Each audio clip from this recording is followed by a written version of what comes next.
एक महत्त्वाची गोष्ट आपल्या सर्वांसोबत शेअर करायची होतं आणि जे फॅक्ट्स आहे ते क्लिअर करायचे होतं, त्यामुळे हे प्रेस मीट आज बोलवलं. मागच्या आठवड्यात एक इन्सिडेंट रिपोर्ट झालं होतं.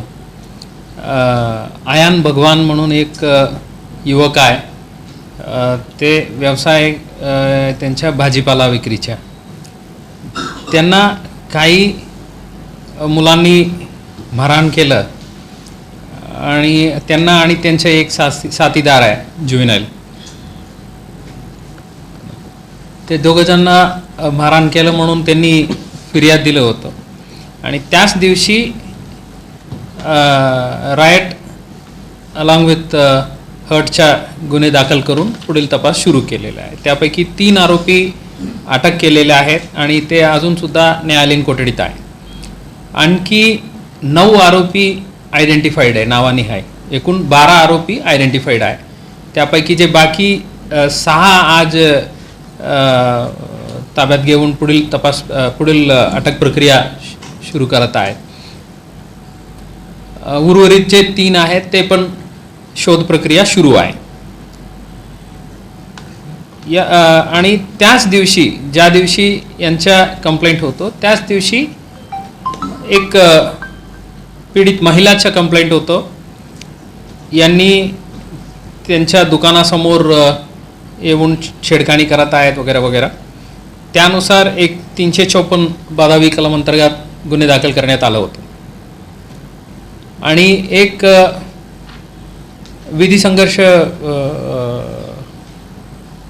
बालिका आहे, तिचं एक कंप्लेंट आहे. त्यावर एक 354 विथ पोक्सो ॲक्ट याच आरोपी विरुद्ध, म्हणजे हे आयान भगवान जे आहे त्यांच्याच विरुद्ध पुन्हा दाखल करण्यात आलं होतं.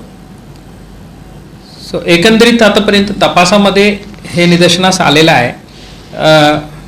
ते काय टेक्निकल एव्हिडन्स पण आम्हाला मिळालेले आहेत.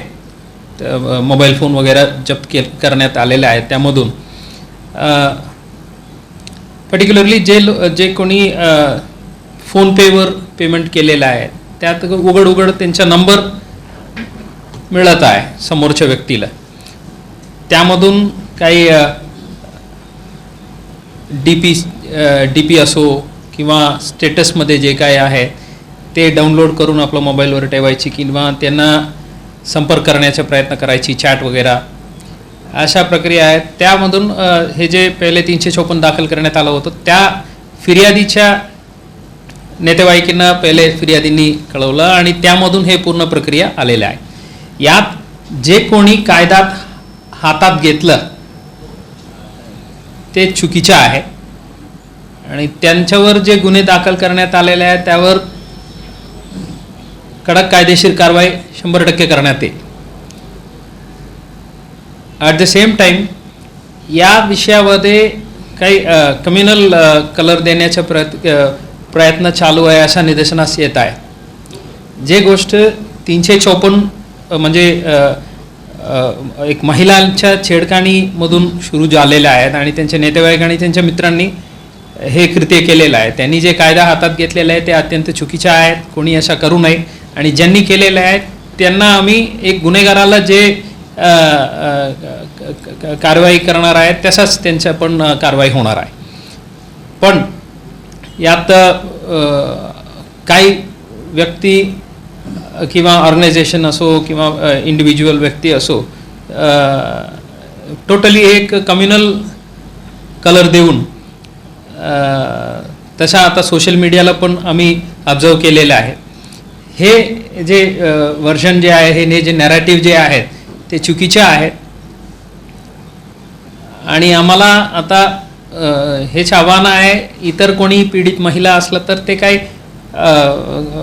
सोशल टाबूला घाबरून ते पुढे येत नाही. असं काय असलं तर आपण नक्की समोर यावे. पुढील कायदेशीर कारवाई 100% करण्यात येईल आणि अशा एक व्यक्तीला पाठिंबा देऊन कुठलाही वेस्टेड इंटरेस्टसाठी कारणसाठी या इन्सिडेंटमुळे ओव्हरऑल शहरच्या कायदा व सुव्यवस्थेचा प्रश्न निर्माण होईल किंवा दोन गटामध्ये वाद निर्माण होईल अशा प्रक्रिया कोणी करत असलं तर त्यांच्यावर पण आम्ही गुन्हे दाखल करून योग्य कारवाई करण्यात येईल. ते कुठलाही न्यूज एजन्सी असो, डिजिटल पोर्टल असो, ते लॉ एन्फोर्समेंट एजन्सीच्या जे काही कारवाई आहेत त्यामधून बाहेर नाही आहे. सो आम्ही ते अनालाइज केलेलं आहे. कुठलं पोर्टलमधून हे सिमिलर न्यूज आलेल्या आहेत.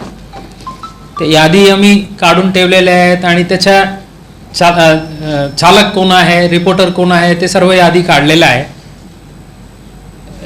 यामधून आपलं सर्वांच्या मार्फतीने माझा विनंती आहे, अशा कोणी आम्ही 4 जण मिळून हे पूर्ण नॅरेटिव्ह बनवू अशा प्रक्रिया केलं तर ते 100% आमच्याकडून गुन्हे दाखल करून पुढील कारवाई होणारच. सो आपला एक बिझनेस असलं तर ते बिझनेस म्हणून आपण करावे, सेवा म्हणून करावे. यात कुठलाही वेस्टेड इंटरेस्टसाठी आपण काही अजेंडा ड्रिव्हन सुरू केलं तर मग लिगल ॲक्शन फेस करावं लागेल. या विषयामध्ये डिपार्टमेंट खूपच क्लिअर आहे. ज्यांनी कायदा हातात घेतलेला आहे ते चुकीचे आहे. ते कुठल्याही जातीच्या असो, धर्माच्या असो, कुठल्याही प्रकारच्या सवलत कोणाला मिळणार नाही. जे आरोपी आहे ते आरोपी आहे आणि criminals will be dealt with sternly. आणि हे जे विक्टिम जे आहेत या जे मारहाण प्रकरणामध्ये ते अजूनही हॉस्पिटलला ॲडमिटेड आहे आणि त्यांच्या ट्रीटमेंट जे काही चालू आहे त्याबद्दल डॉक्टरसोबत आम्ही टचमध्ये आहे. ते ऑलरेडी सिव्हिल हॉस्पिटलला भरती होतं, तिथं त्यांचा उपचार झाला. सिम्पल इंजुरी आहे, स्कॅन वगैरे झालेला आहे, कुठलाही सिरियस इंजुरी नाही आहे.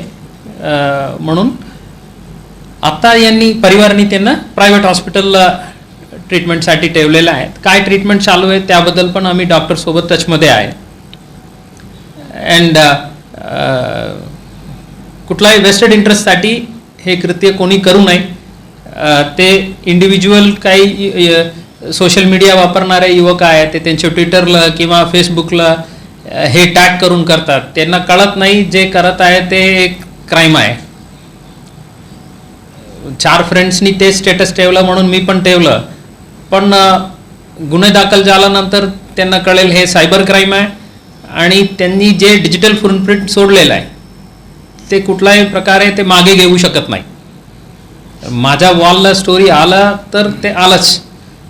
ते तुम्ही डिलीट केलं तरी सर्व्हरमधून आम्हाला इन्फॉर्मेशन मिळणारच.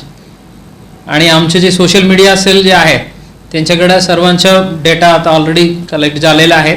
सो आपलं सर्वांना विनंती आहे, कोणी हे करू नये. हे क्राईम आहे. गुन्हे दाखल झाल्यानंतर हे कॉलेज स्टुडंट आहे, आता नोकरीसाठी प्रयत्न करत आहे वगैरे वगैरे, हे कारण तुमच्या क्राईममधून तुम्हाला बाहेर काढू शकत नाही. लोकदर्शन मराठी चॅनलला सबस्क्राईब करा, बेल बटनला क्लिक करा व लाईक करायला विसरू नका.